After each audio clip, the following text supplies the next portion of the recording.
The most sexy part of postpartum is this right here. Postpartum underwear.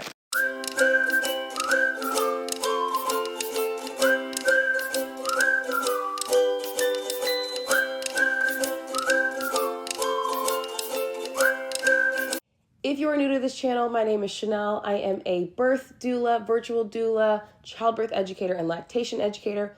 All that means is that I am super passionate about birth, postpartum, and breastfeeding. And I am passionate about helping families go from a place of feeling overwhelmed and anxious and unprepared for birth and postpartum to getting to a place where they're feeling very confident, excited, in control, and empowered to have a very positive birth experience and postpartum journey. So if that is you, make sure to hit the subscribe button so that we can walk alongside this journey together. One of the things that I think is extremely important and useful when it comes to postpartum preparation and just navigating the postpartum is having a 3-tier rolling cart. I use this in my second postpartum journey, and I am going to be using it with my third. I did not have it with my first, and I highly regret it. So if you do have the opportunity to get one of these 3-tier carts, you can get them off of Amazon, IKEA, Target. A lot of people have them, but it's really helpful just because you will be on bed rest for the first couple of weeks to be able to have things in arm's reach. And you can roll this for different rooms. So it's really helpful for multiple reasons. I'm going to start with the top, which I have put most of my main essentials on the top, things that I'm going to be using on a day-to-day basis. Most of those things include breastfeeding products because I do plan to breastfeed again for this baby, and having all of these things in arm's reach is going to be really helpful for me because I'm going to be using them pretty frequently. The first thing that I have in here is my Haka. So I am a huge fan of the Haka because it is a way for you to catch any letdown or leaking that you may have, either when you are nursing baby on one side and you hook this Haka up to the other side, or really just being able to catch any letdown or leaking that you may have when you are in between nursing sessions and baby may be asleep. I love, love, love the Haka. I did not have it with my first, had it with my second, and I was actually able to build an entire freezer stash within the first month just based off of using this Haka. I am not a huge fan of pumping. I did pump for a year straight, starting at 2 weeks postpartum with my first. It is a lot of work. It is absolutely worth it, and it is absolutely necessary when you're going back to work. But if we can avoid that in the first month, I think it's a good idea, and the Haka can help you do that. It is not the same thing as an electric pump, but it does catch the milk. I'm also going to be using the Levi. So the Levi is a breast massager, a lactation massager. I have gotten this for some of my clients when they were experiencing engorgement and to help prevent engorgement or clogged ducts, and they have all had really positive things to say about this.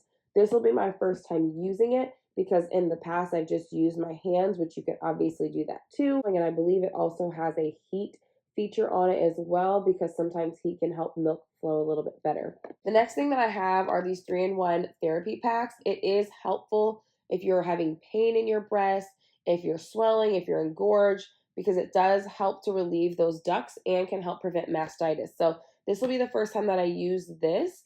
But if you are in the immediate postpartum, these are products that I would highly recommend when it comes to breastfeeding so that you can keep your milk flowing.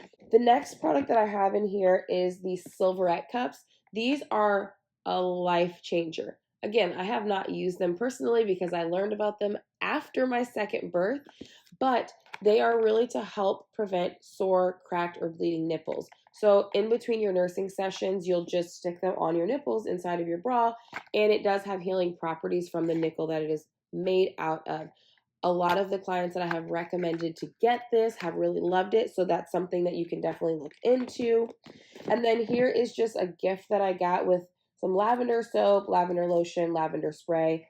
I have this in here. Obviously, it is not a breastfeeding essential, but I just have this in here right now because sometimes you just want to feel relaxed. And so I may just use this from time to time, spray on my pillow, spray on my bed, because I will spend a lot of time here in the first couple of weeks. So just to keep things really calm and relaxed.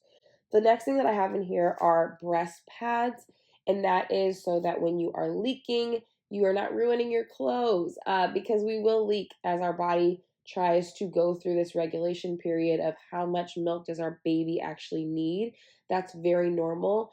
It is very normal and common for us to feel engorged in the first couple of weeks of breastfeeding, but these are some tools that can help you work through that so you don't have consistent engorgement. And this can also help you to not be leaking all over yourself, because you don't want to waste any of those liquid gold drops, nor do you want it to stain your clothes. So using the Haka and using these inside of your nursing bra, which I have found to be really helpful. I got these off of Amazon. I love them. They're super comfortable. I actually use them in pregnancy as well, so that I don't have to have that wired bra, but it does provide a support level when I am starting to grow. So that's something that you can use as well with your nursing bras. But these are all of my breastfeeding essentials that I think are really helpful.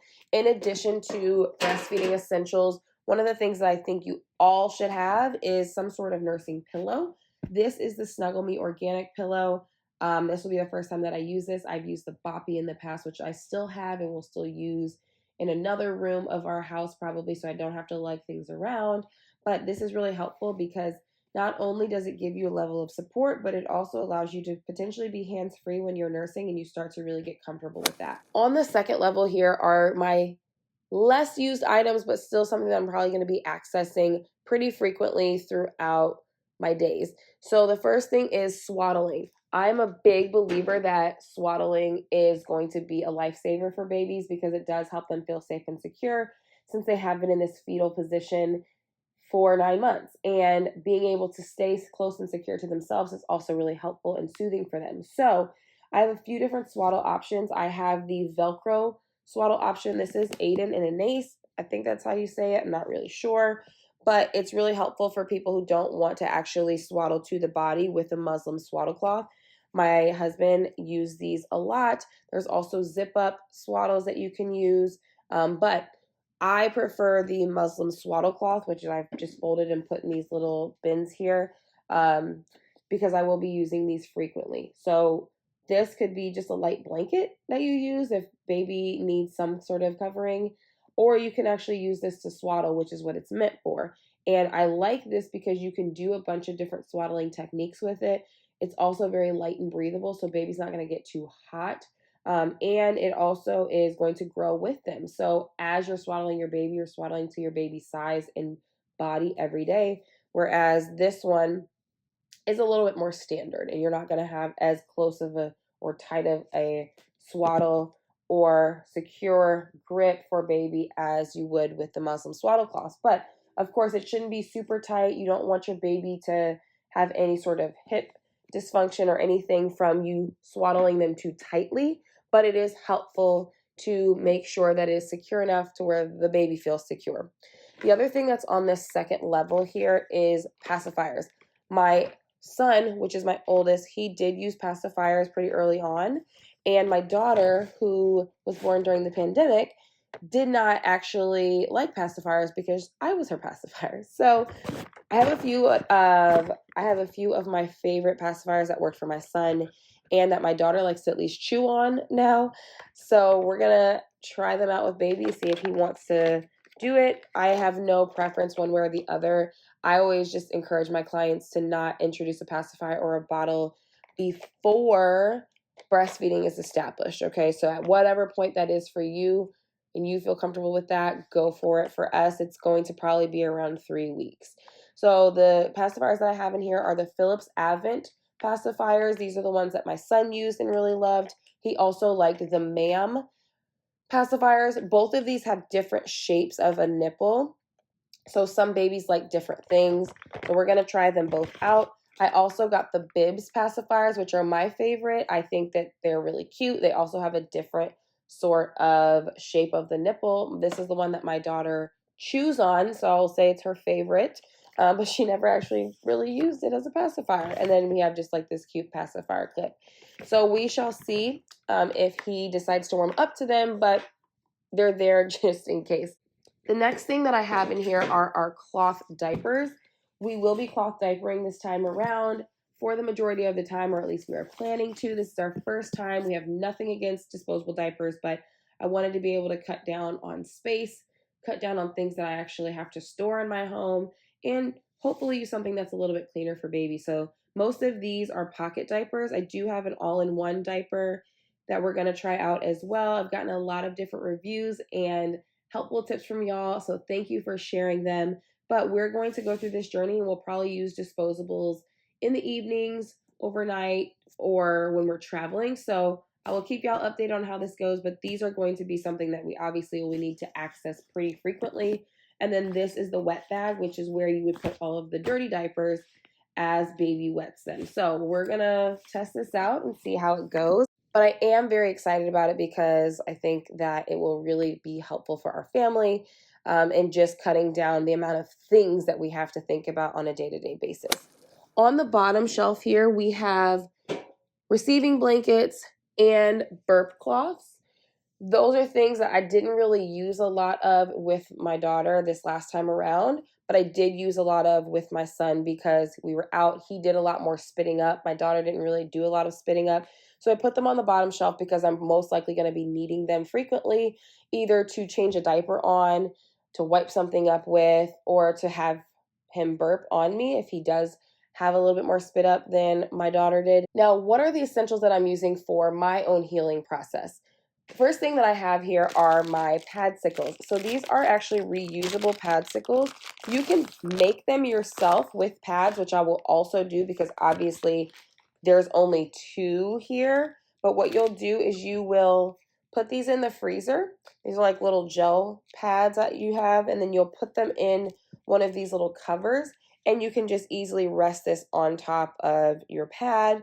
You can rest this on top of your underwear, like whatever is going to feel best for you. But I'm excited to try these. These are my first time trying these, but I do get them a lot for some of my clients, because you will want some sort of cooling sensation in the postpartum when it comes to actually healing your perineum, especially if you tear. You could also probably use these, now that I'm like looking at it, you could probably use these on your breast if you need some sort of cooling sensation.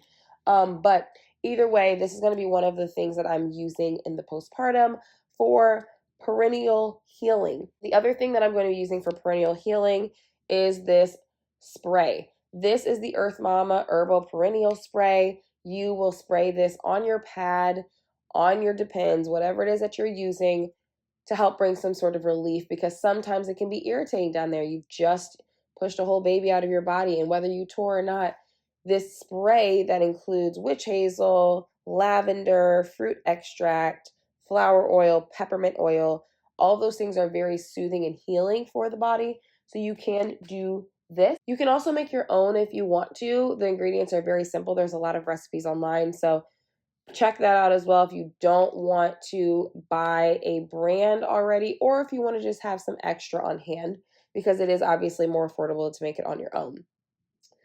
The other thing that we can expect or potentially experience in the postpartum are hemorrhoids. So I have some witch hazel hemorrhoidal pads. I've also just used witch hazel on toilet paper or a little pad or a cotton ball if you're experiencing some hemorrhoids.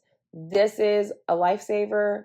Definitely start using them. I have started to use it in pregnancy if I'm starting to feel a little more pressure, or if I'm constipated or something like that. These have been very, very helpful for me. So highly recommend getting witch hazel in some form. The other thing that we could experience in the postpartum when it comes to the recovery process is that first bowel movement. We could experience some constipation. So I always recommend that we have stool softeners on deck to begin right after baby is born, so that we can prepare for that first bowel movement. I have used Smooth Move in the past. Now, I will say, between my C-section recovery and my vaginal recovery's bowel movement, I was more afraid of because of what I had heard, but ended up actually being a lot easier than my postpartum bowel movement with my C-section recovery, which was my first birth experience. I don't know if it was because I started eating things with more fiber in it. I'm not really sure what it was, but because I was much more knowledgeable and educated on the process of the recovery process, I knew to take some stool softeners, which helped loosen everything up and helped it flow out really easily. Whereas in the first experience, it was a little bit more painful because I was a little bit more constipated. So highly recommend having some kind of stool softener on deck and starting to take that right after you have your baby. This is a tea. You can use pill formats. You can use a liquid format, whatever you're most comfortable with, but make sure that you're utilizing that to get that first bowel movement out. The most sexy part of postpartum is this right here. Postpartum underwear. This is Amazon's brand. I've used Depends in the past. I also have these maxi pads. I got Amazon's brand just because they came in larger quantities for a cheaper amount of money, and that was just what I wanted at the time. But I live in these things probably for the first like couple of weeks at least. I'm living in these because you will experience some bleeding after you have a baby. It is like a period. It will lighten up as you recover and as you rest. If you're moving around too much, you will continue to bleed, or your bleeding will pick back up if you are doing too much. So it's important to rest. But bleeding is very normal in the postpartum. You just want to make sure you're not bleeding too much, which means that you're not soaking through a pad in under 30 minutes. You should not be soaking through a pad at all. But if you are a little bit more on the heavy side of bleeding, you should not be soaking through a pad in less than a half an hour. If you do, you need to make sure you're reaching out to your provider immediately. But having these pads and Depends on deck are really easy because you will be bleeding. You can just tear them off, throw them away, get another pair. You can also spray your peri spray on either one of these things, or you can put any of these Padsicle packs on them as well to really help bring some relief. And then the last thing is, as you're trying to get more relief in the postpartum, is the herbal sitz bath. This is a game changer because it's not only going to help with healing, but it's also going to provide some relaxation to the area, help swelling and all the other things that could be going on that are completely normal and common, but you may just want to be able to provide some support with that as well. Last couple of things that I think are really essential for baby and making baby comfortable and helping sleep be much more comfortable for you and for baby are a few things. First, I am a huge supporter and lover of the Hatch light. My other kids have it in their room. I love that you can connect it to your phone. It has an app. You can turn it up, down. You can set schedules for it. You can change the color. You can change the sound. So I love this. We have one now for our room since baby will be in our room for a while, probably 6 months at minimum, but this is going to be really helpful just to provide some white noise for babies because that does help them sleep. The other thing that I have loved for all three of my babies has been the Snuggle Me Organic. There are other little things that baby can rest in, nap in, or even just hang out in. But we have loved the Snuggle Me Organic. It is amazing for traveling. When we were traveling with our first son, this was how he slept because we did not want to travel with a pack and play. It was way too large. Obviously, you have to make sure that you're using responsible sleep guidelines because this is not a bed, but it is helpful if you are nearby to just be able to let baby nap in it. We would put it in the bed with us so we would have access to him and be able to see him, but he was always super comfortable as well as my daughter. So we're very excited to use this with our third child. In the home, we can move it around from room to room, all the things. So it's really, really nice to have this Snuggle Me Organic for sleeping, napping, relaxing purposes.